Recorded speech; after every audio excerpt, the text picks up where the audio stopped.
Mtu mwenye ulimi mchafu na mdomo mchafu hana tofauti na mzinifu, walivyosema wanachuoni wa Kiislamu. Na hiyo na ushahidi wa hadithi ya Mtume sallallahu alaihi wasallam iliyopokewa na Sahd ibn Sa'd, anasema Mtume sallallahu alaihi wasallam, man yadhmanu li ma baina lihiyati, yeyote yule atakayenipa mimi garantii ya kuhifadhi yaliyomo katika ndevu zake, yani mdomo wake, wa ma baina rijlaihi, na yaliyomo katika miguu yake miwili, maana yake ni sehemu zake za siri, akanipa garantii atazihifadhi, adhmanu lahu aljanna, mimi namdhaminia mtu huyu kuingia peponi. Vitu viwili, ulimi na sehemu za siri. Kwa hiyo imefananishwa uchafu wa mdomo kama zinaa na usafi wa mdomo kama vile ilivyokuwa ifa ya mtu anayejitunza. Ndugu zangu Waislamu, ulimi ni kiungo hatari sana.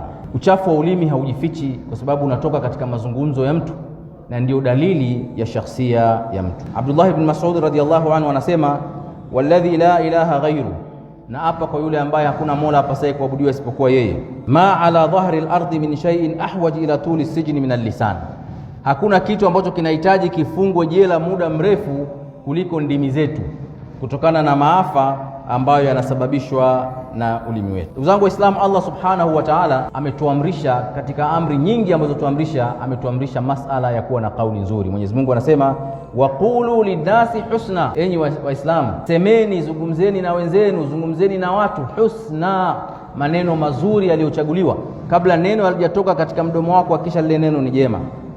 Na amesema Mtume sallallahu alaihi wasallam, man kana yu'minu billahi wal yawmil akhir, yule anayemwamini Mwenyezi Mungu na siku ya mwisho, faliyaqul khairan au liyasmut, aseme yaliyokuwa ya kheri au anyamaze. Na katika hadithi nyingine ya Abi Sa'id al-Khudri anasema Mtume sallallahu alaihi wasallam, akmalul mu'minina imanan ahasinuhum akhlaqan, mu'min aliyekuwa na kamili ya imani yake ni yule mwenye tabia njema. Almuwattauna aknafan, ni wale wapole na wataratibu. Alladhina ya'lafuna wa yu'lafun, ni wale ambao wanazoeleka na wanawazoea watu wengine. Wala khairun fima la ya'laf, na hakuna khairi kwa mtu ambaye yani hazoeleki, mtu mgumu katika tabia. Wala yu'laf, wala hazoei watu wengine.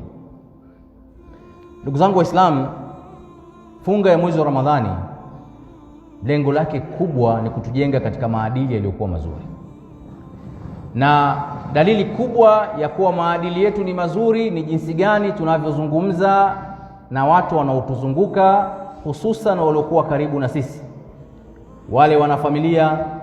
Baada ya hapo, wale unaofanya nao kazi, majirani zako, unazungumza nao vipi? Ukifeli hapo, ndugu yangu, ibada zako zote zimefeli.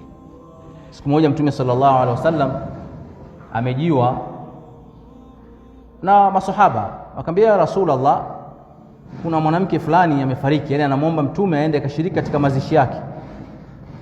Inna fulana matat kana ta'mal alkhairat, yani alikuwa akifanya mambo ya khairi, anafunga, anaswali, anatoa sadaka, lakini wakataja aibu yake, walakinaha kana tuudhi jiranaha bilisaniha, lakini mwanamke huyu aibu yake moja tu, alikuwa anawaudhi majirani zake kwa ulimi wake.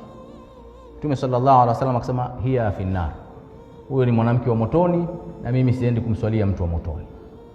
Hakuangalia swala zake, hakuangalia funga zake za mwezi wa Ramadhani, hakuangalia sadaka zake na kheri zake anazozifanya.